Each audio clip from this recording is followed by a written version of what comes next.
Hi guys, welcome back to Waxing On. It's Friday, and today we're looking at a band that turned into a supergroup in the mid-60s. Now, remember, early 60s we had the British invasion, Beatles, Rolling Stone, Jerry and the Pacemakers, a lot of different bands coming into North America. Well, about 1965, it's Bert Schneider and Bob Ralphson got together and developed an idea for a TV show, sitcom, involving a band in Los Angeles. Yes, the show was the Monkees. This band, although it started out as a TV show, and I think with the original cast we had Mickey Dolenz, Peter Tork, Davy Jones, and Mike Nesmith. Mike was the only one that was actually a musician. The other ones were hired as actors, and they weren't really playing as much. It was more just Mike was the only musician one, but they were all playing musicians. So there was a little bit of a take on that you couldn't take it seriously. But surprisingly, what happened was the Monkees took off. They became popular. A number of #1 hits they had. Now, they weren't writing a lot of their material, right? The big #1 hit for them, I'm a Believer, written by, Neil Diamond. But they were getting a lot of airplay, selling a lot of albums, and they were becoming very popular. And at one point, the question was, who was better, the Beatles or the Monkees? I mean, that's that kind of controversy out there on which band was really the best group, because the Monkees were they were just swamping the charts. Now, again, this was 1966, so they started putting out albums. Now, first album was just called The Monkees, and at this point, Don Kirshner, his music producer, he didn't want the guys playing. He had studio musicians doing the music, and the Monkees, whoever was vocal, would come in and do their vocal track over top. This is also true of the second album called More of the Monkees. Now this was, I'm going to say 1966, 1967. They were still cranking out the hits, but they weren't really playing. Kirshner had studio musicians doing the music, and the boys were just adding vocals over top. Now, again, I told you that Nesmith was one of the true musicians in there. He was getting a little upset with this because he thought the guys should get more chance to play. And these guys were developing as players. And he was always at loggerheads with Kirshner over this. So the first two albums, session players, these guys doing the vocals. Third album, Headquarters, comes out, and there's a little more leeway. Apparently, this is where the guys were actually playing their instruments more, but Kirshner still had a lot of control over how things were turning out, and they were still having issues. So by the time the fourth album, which I'm going to tell you, it was PC's Aquarius, Capricorn, and Jones, and that was in 1968, came out. Kirshner's gone. The Monkees are in control of their music, and they produced an album that, without myself knowing all the background, I still thought that was the best album. Because yes, I had Monkees albums, right? Mid-60s, I was listening to the Monkees. It was a great show. The comedy in that, that was a little hokey, but every show included musical performances.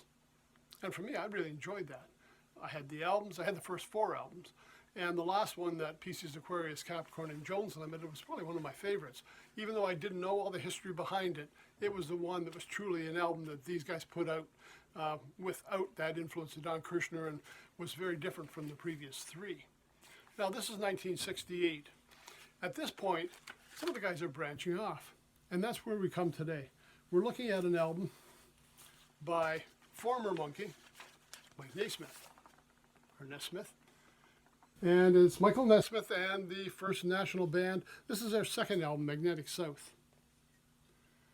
Country rock band. He put out quite a few albums. And actually, he was doing a lot of things at this point. I mean, he was putting out albums with this group. He was also founder of Pacific Arts. He was, I got to just write it down here. He'd been asked to create and produce MTV when it was getting started, but because of other commitments, he couldn't do it. He also had been an executive producer on movies, the one with Repo Man, with Harry Dean Stanton and Emilio Estevez. So he really was branching into a lot of different things, and he kept playing, writing, and performing right up until 2021. And I was really impressed when he passed away, that the number of people that came out in tribute to what he'd been doing was really amazing. A lot of great players had a lot of great things to say about him. Now, again, you got to remember the Monkees. People thought of it as kind of just a hokey group. I see pictures. I have a Facebook thing I follow with rock photos, and they're hanging out with Hendrix and people like that were accepting them as musicians. So they were doing quite a bit of work.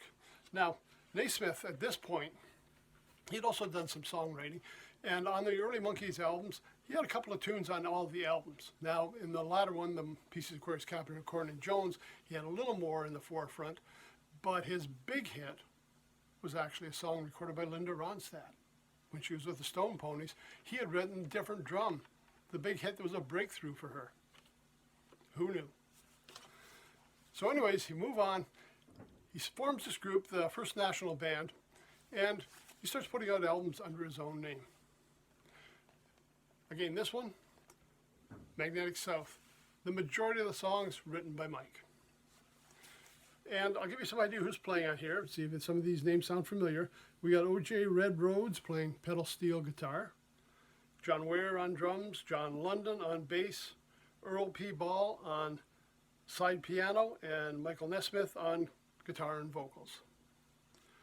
Now, maybe some of these tunes will sound familiar to you as well. Calico Girlfriend, 9 Times Blue, Little Red Rider, The Crippled Lion, Joanne, which was one of the big hits from this album, and the First National Rag. Side 2 had Mum and Nantucket, Keys to the Car, Hollywood, One Rose, and Beyond the Blue Horizon. Just to give you some idea, there wasn't a lot that came with this, just strictly the album inside. We got a little bit of photos on the back, different people of the band, some liner notes, and just the bottom, who's actually playing.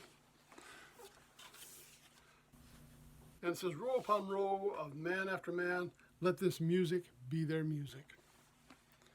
It was a fun album. I was listening to it again just the other day. I have to admit I didn't follow a lot of what he did after he left the Monkees, so it was kind of a nice treat coming up with this. But again, it's a fun album, some great music, something well worth taking the time to give a listen to. And if you go on the streaming networks, yeah, they got a lot of Mike's music on there. It's hard to imagine how I kind of lost track of him and didn't realize how much he was putting out after the Monkees had kind of faded. But he certainly kept going. He did some great production on his own.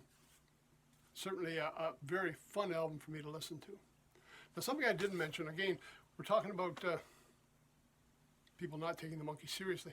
The Monkees had a TV show that ran a couple of years on television, did really well. They also made a feature film.